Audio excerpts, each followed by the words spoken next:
आता है। मीठे भाई, ये आपकी बहुत गलत बात है। आप मेरी सब्जियों की बुराइयां करके अपनी सब्जियां क्यों बेचते हो? अब होते पेट वाले गेंडे, ये कारोबार चलाने के ट्रिक होते हैं जो तुझ जैसे जाहिल इंसान को क्या पता।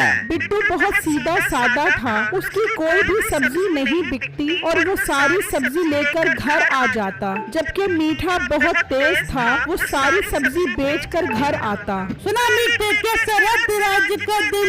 नसीबा मेरी जान, तुझे क्या मालूम, मैं कारोबार में बहुत तेज हूँ। बिट्टू मोटे को अपने सामने टिकने नहीं देता और लोग मुझे से सब्जियाँ खरीदते हैं। मीठे, ये बात तो तेरी ठीक है, पर मीठे तू ऐसा कर के बिट्टू रेडी लगाना छोड़ दे बे, ताकि तेरा काम और आसान हो जाए। नसीबा तू बस देखती जा, मैं बिट्टू के साथ करता क्या हूँ। वैसे भी उससे कोई सब्जी लेता नहीं है, खुद ही मायूस होके भाग जाएगा। बिट्टू मीठे का हमसाया था, वो मियाँ बीवी उदास बैठे होते हैं। बिट्टू जी, अगर इसी तरह आपकी सब्जियां नहीं सेल होंगी तो हम क्या करेंगे? अब तो खाने के लिए भी कुछ नहीं है। बेगम, मैं क्या करूं? मीठा भाई मेरी सब्जियों की बुराइयां करता रहता है, जिसकी वजह से लोग उसी से ही सब्जियां खरीद लेते हैं। तो बिट्टू जी, आप भी मीठे भाई जैसा बनो, आप भी उनकी सब्जियों की बुराई किया करो ताकि लोग आपसे सब्जियां खरीद ले। नहीं नहीं बेगम, मैं ऐसा नहीं करूँगा। वैसे भी रिज़्क देने वाली तो अल्लाह की जात है, मुझे पूरी उम्मीद है अल्लाह मेरी मदद जरूर करेगा। अच्छा बेगम, खाने को कुछ है तो दे दो, बहुत जोर की भूख लग रही है। बिट्टू जी, खाने में कुछ नहीं है। तो बेगम एक काम करो, सब्जी तो बिकी नहीं,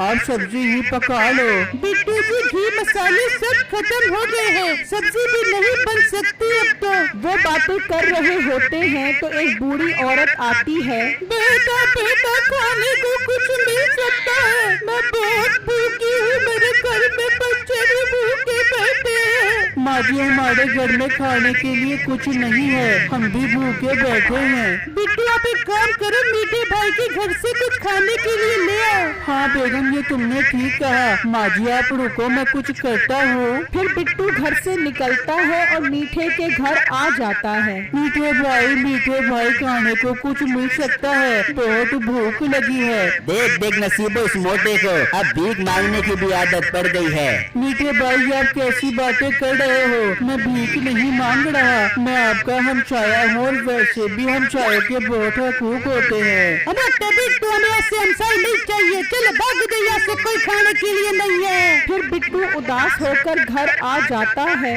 हाँ बेटा, लिया मेरे लिए कुछ खाने को।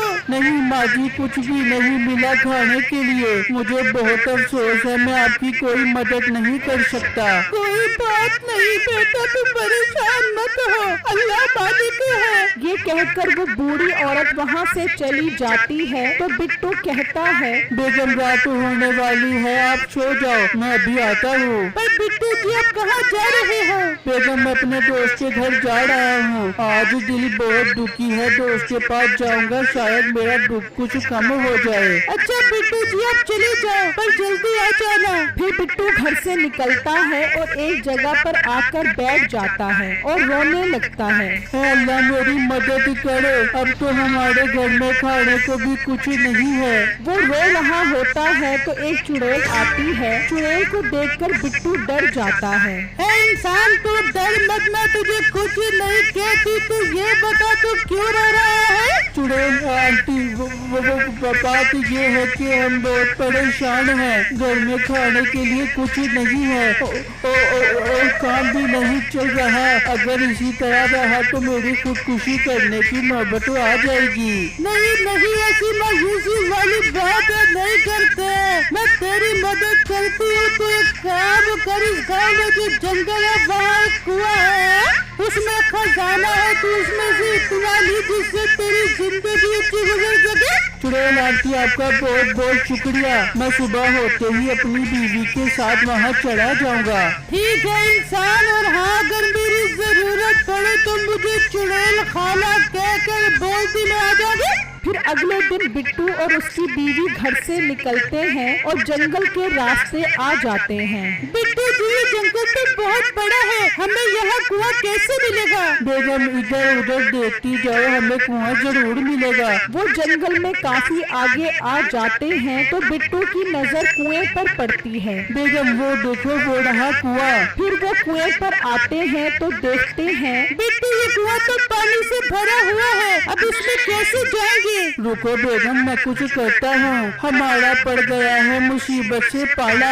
आ जाओ इधर चुड़ैल खाला। तो चुड़ैल आ जाती है। हाँ इंसान, मुझे क्यों बुलाया? चुड़ैल आंटी, इस कुएं में तो पानी है, हम अंदर कैसे जाएंगे? एक इंसान, मैं कुछ करती हूँ, कुएं तेरे है, बहुत चर्चे बना दो इसमें रास्ते। तो कुएं में जाने का रास्ता बन जाता है। फिर चुड़ैल गायब हो जाती है और बिट्टू और उसकी बीवी कुएं में आ जाते हैं और देखकर हैरान हो जाते हैं कि उसमें बहुत सारा खजाना होता है। चलो बेगम, अब इसमें से अपनी जरूरत के मुताबिक सोना निकाल लेते हैं। फिर वो सोना भरने लग जाते हैं और फिर वो सोना लेकर जा रहे होते हैं तो वही बूढ़ी औरत मिलती है। बेटा ऐसा कुछ मदद करता जा। तो बिट्टू उसे एक सोने का सिक्का देता है। बेटा ये तो सोने का सिक्का है। हाँ माँ जी, आप इसे बेचकर खाने के लिए कुछ ले जाना। फिर वो वहाँ से चले जाते हैं और वो बूढ़ी औरत सुनारे के पास आती है। बेटा मुझे ये सोने का सिक्का बेचना है। पर बुढ़िया, तेरे पास ये कहाँ से आया?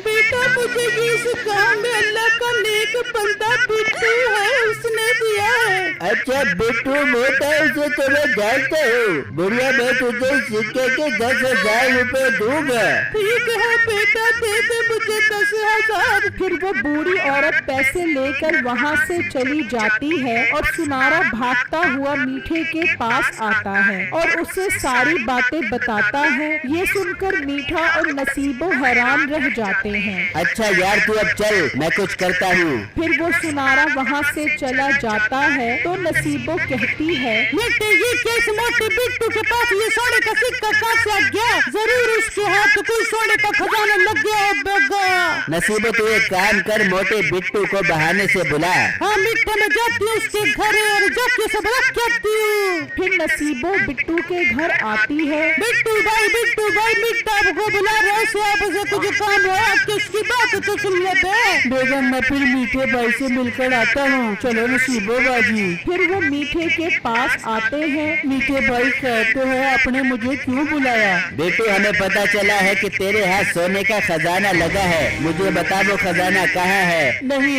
मीठे भाई, मेरे पास कोई खजाना नहीं है। मिट्टी ये से नहीं मार बिब्बेगा, इससे गुलवाने के लिए कोई और तरीका निकालना पड़े बिब्बेगा। फिर वो बिट्टू को डंडों से मारते हैं। नहीं मुझे मत मारो, मैं बताता हूँ। तो बिट्टू उन्हें सारी बातें बता देता है। चल नसीबो, अभी निकलते हैं इस जंगल में। फिर नसीबो और मीठा वहाँ से निकल पड़ते हैं और बिट्टू रोता हुआ घर आता है। हाय बिट्टू जी, क्या हुआ? आप क्यों रो रहे हो? तो बिट्टू अपनी बेगम को सारी बातें बताता है, जबकि नसीबो और मीठा कुएं तक पहुँच जाते हैं। नसीबो, आखिर मिल गया हमें खजाने वाला कुआं। जबकि दूसरी तरफ बिट्टू रो रहा होता है तो उसकी बीवी कहती है, बिट्टू जी आप एक काम करो, आप चुड़ैल को बुलाकर सारी बातें बताओ। हाँ बेगम, मैं ऐसा ही करता हूँ, हमारा पड़ गया है मुसीबत से पाला, इधर आ जाओ चुड़ैल खाला। तो चुड़ैल आ जाती है। इंसान क्या हुआ, मुझे क्यों बुलाया? फिर बिट्टू चुड़ैल को सब बताता है। इंसान तू परेशान मत हो, मैं कुछ करती हूँ और उनको अच्छा सबक सिखाती हूँ। जबकि दूसरी तरफ मीठा और नसीबो खजाना देखकर बहुत खुश हो रहे होते हैं तो वहाँ पर चुड़ैल आ जाती है। इंसान तुम बहुत जालिम हो, तुम्हें अपना अच्छा सबक सिखाओगी?